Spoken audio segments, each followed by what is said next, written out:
नमस्कार दोस्तों, मैं हूं ज्योति कौशिक और आप सभी का मिला जुला भक्ति चैनल पर स्वागत करती हूं। कैसे हैं आप सभी, ये बताने के लिए कमेंट बॉक्स में कृपया करके हर हर महादेव ज़रूर लिखें। दोस्तों, इससे पहले वाले वीडियो में जो मैंने महाशिवरात्रि के लिए बनाया था, उसमें मैंने आपको बताया था कि आप महाशिवरात्रि के दिन से शिव जी के 2 नए व्रत शुरू कर सकते हैं। एक तो प्रदोष का और एक है त्रयोदशी का, जिसको कि हम मासिक शिवरात्रि के नाम से भी जानते हैं। ये दोनों व्रत शिव जी के हैं और आप महाशिवरात्रि से इनको करना शुरू कर सकते हैं। तो आज की इस वीडियो में हम ये जानेंगे कि प्रदोष का व्रत क्यों और किसके लिए करा जाता है, त्रयोदशी का व्रत क्यों और किसके लिए करा जाता है, इन दोनों व्रत में क्या अंतर है और इनके क्या नियम विधि है। तो दोस्तों, वीडियो शुरू करने से पहले कृपया करके आप मेरे चैनल को लाइक करें, शेयर करें और सब्सक्राइब भी करें बेल आइकन के साथ में, जिससे कि मेरे नई वीडियो का नोटिफिकेशन आप सभी को मिल सके। तो दोस्तों, जैसे कि आप सभी को पता है, फाल्गुन मास के कृष्ण पक्ष के त्रयोदशी को 8 तारीख है, 8 मार्च, वार पड़ेगा शुक्रवार और इसी दिन महाशिवरात्रि है। और ये दिन बहुत ज़्यादा शुभ है क्योंकि इस दिन 2 व्रत आ रहे हैं। 8 मार्च को महाशिवरात्रि तो है ही है, साथ ही साथ उस दिन प्रदोष का व्रत भी है।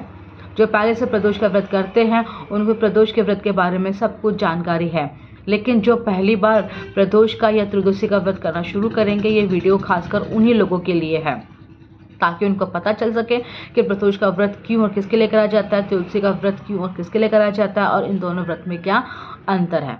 तो आइए शुरू करते हैं हम हमारा वीडियो। तो जैसे कि आप सबको पता है, जो त्रयोदशी का व्रत है, जिसको हम मासिक शिवरात्रि भी कहते हैं, ये व्रत हमारे सुहाग से जुड़ा हुआ है, हमारे पति के स्वास्थ्य को लेकर, उनकी उन्नति को लेकर और घर में सुख समृद्धि से जुड़ा हुआ है। अगर इन सब चीज़ों से जुड़ी हुई कोई भी दिक्कत परेशानी हमें होती है तो इन सबको दूर करने के लिए शिव जी का व्रत, जो कि त्रयोदशी का व्रत है, वो बहुत ज़्यादा उत्तम माना गया है। और जो प्रदोष का व्रत है वो संतान प्राप्ति के लिए किया जाता है, पुत्र प्राप्ति के लिए प्रदोष का व्रत किया जाता है। प्रदोष का व्रत आप गिनती में कर सकते हैं, लेकिन महाशिवरात्रि, जो मासिक शिवरात्रि आपका व्रत आप करेंगे, वो गिनती में नहीं होता।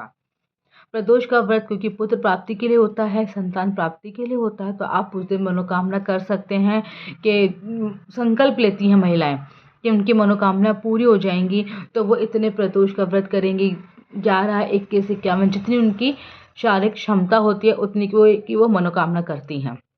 लेकिन जो मासिक शिवरात्रि का व्रत होता है वो गिनतियों पे नहीं होता है। उनको आप जब तक करना चाहे जब तक कर सकते हैं और उसके बाद आप उस व्रत का उद्यापन कर सकते हैं और वापस से शुरू कर सकते हैं। तो ये याद रखिएगा कि प्रदोष का व्रत आप संतान प्राप्ति के लिए होता है और गिनतियों में होता है, लेकिन हमारा जो त्रयोदशी का व्रत है वो गिनतियों में नहीं होता। तो इन दोनों व्रत में हमें कभी भी प्याज लहसुन नहीं खाने चाहिए। पहला तो नियम यही हो गया कि हमें इन दोनों व्रत में ही क्या, हमें किसी भी व्रत में, चाहे हम कोई सा भी व्रत करें, हमें प्याज लहसुन नहीं खाना चाहिए। आप एक दिन पहले प्याज लहसुन खा सकते हैं या इसके एक दिन बाद खा सकते हैं, लेकिन जिस दिन शिवरात्रि का व्रत होगा या प्रदोष का व्रत होगा, उस दिन आप प्याज लहसुन कृपया करके खाने से बचें।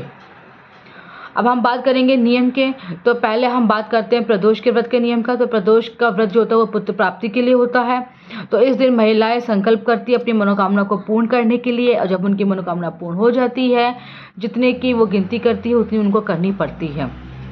जैसे कि इससे पहले वाले वीडियो में भी मैंने आपको बताया था कि जो गिनतियों के जो व्रत होते हैं वो उनको नहीं छोड़ा जाता है। उनको, अगर आपके 2 व्रत पड़ते हैं तो आपको गिनतियों वाले व्रत करने पड़ते हैं। लेकिन त्रयोदशी का व्रत एक ऐसा व्रत है कि अगर त्रयोदशी का व्रत, मासिक शिवरात्रि का व्रत अगर किसी दूसरे व्रत के साथ में आता है तो आप मासिक शिवरात्रि का व्रत छोड़ सकते हैं। प्रदोष का व्रत नहीं छूटेगा क्योंकि गिनतियों में होता है। प्रदोष के व्रत के दिन अपने घर के काम से, स्नान आदि से निवृत्त होने के बाद में प्रदोष काल में आप जो भी व्रत करता है उसको मंदिर में जाके पूजा पाठ करनी चाहिए। सुबह चाहे तो आप मंदिर जाएं, न जाएं, आप घर में भी अपना पूजा पाठ कर सकते हैं, लेकिन प्रदोष काल के समय में मंदिर में जाके पूजा पाठ करेंगे।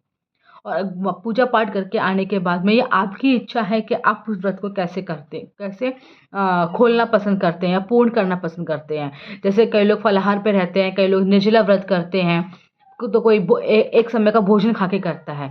ये आपकी शारीरिक क्षमता के ऊपर निर्भर करता है कि आप प्रदोष का व्रत कैसे पूर्ण करते हैं। ये तो थे प्रदोष के व्रत के बारे में कुछ बातें। अब आते हैं त्रयोदशी के व्रत के बारे में। तो जैसे कि मैंने आपको बताया कि त्रयोदशी का व्रत सुहाग के व्रत के लिए किया जाता है। तो जैसे हम महाशिवरात्रि का व्रत करते हैं, बिल्कुल वैसे ही आपको त्रयोदशी का व्रत करना है या फिर मासिक शिवरात्रि का व्रत करना है।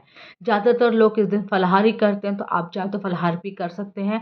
और अगर आप प्रदोष का व्रत या फिर त्रयोदशी का व्रत फलाहार करते हैं, तो कृपया करके अनाज खाने से बचिएगा, अनाज न खाइएगा।